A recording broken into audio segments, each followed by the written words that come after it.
Mayong agawan, sir. Oo, Kap, si Bombo Donald ni sa Piyak Kalinya, live ta karon sa Bombo Radio, Coronadal. Kumusta ka mo da, Kap? Kay ginag-reach out kami sa inyo karon. Kumusta sitwasyon tada sa imo nga barangay, Kap, Gino?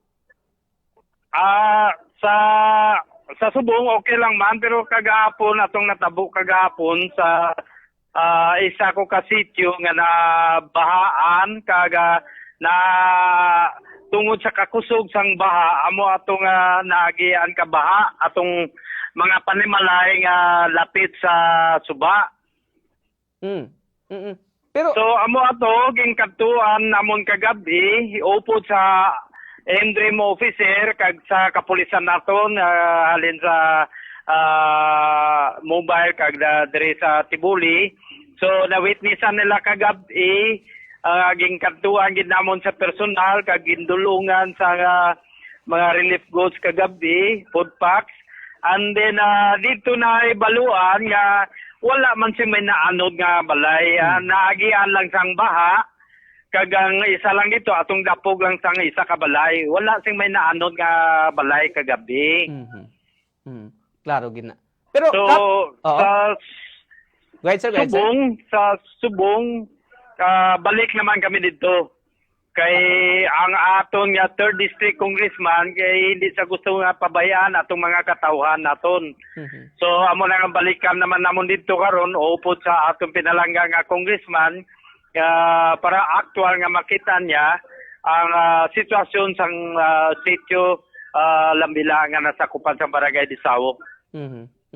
Pero apat kita gali, Kap, ka barangay, lakip na imo barangay sa Limsnulon to kag sa Kimato kag poblasyon na igo man ka baha, Kap? At ay nakitungod sa kakusog sang baha kagapon pero ang akon gid lang nga barangay amo tong akon nga actual nga na witnessan kung ano ang nakalatabo sa akon nga barangay.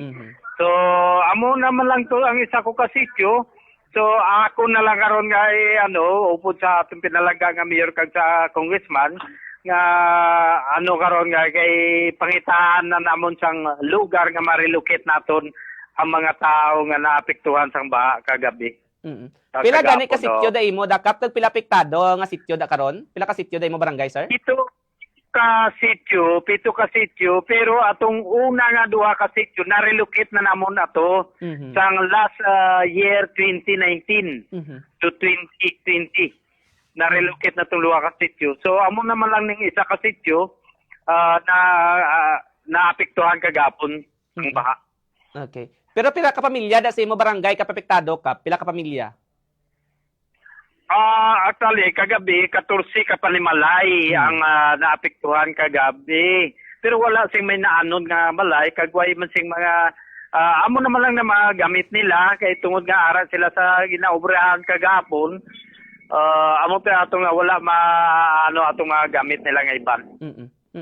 Okay. Anyway, Kap, plastada karon da sa imong lugar, first time ini, Kap, Gino, nga nagluntad ang pagbaha da, sir?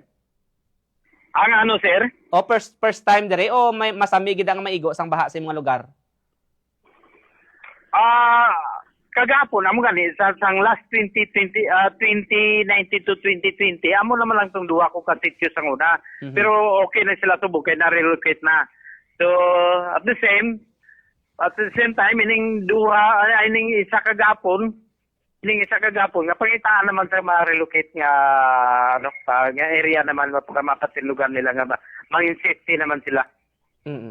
Pero kumusta da ang sitwasyon karon, Kap? May baha gyapon da, Kap? Wala amo naman lang basta may ulan, may baha. Pero subukay wala pa man ulan so actually wala pa sing baha. Oo. Isa man kaluoy daton nga mag-constituent, Kap, kay may tulay daw di iya nga naguba kagabi na stranded din nga banda nga tulay da sa Disawo, Kap? Ring tulay sang tulay pa ni former Governor DC Fuentes. So amo ning naapektuhan.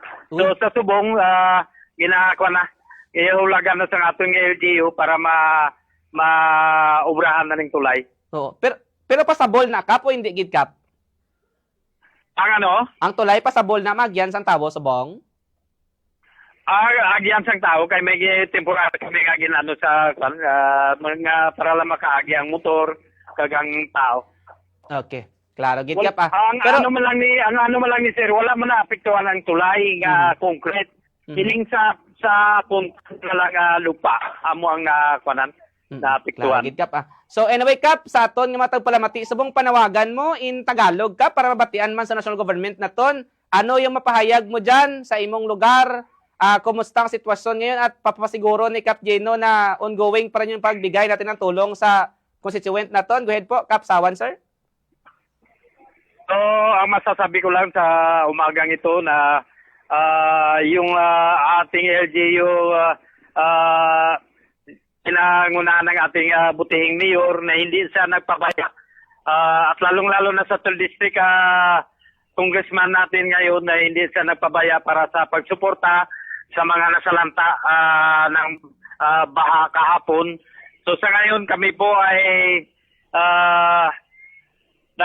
naghanap pa na kung ano pa yung pwede namin na iambag doon sa naapektuhan kahapon. Kap Jeno, salamat gid sir sa time sa Bombo Radio. Halong gid kamo da sir kag Happy New Year gid Kap Jeno sir. Salamat gid. Happy New Year too. Salamat. Magandang umaga sa muli.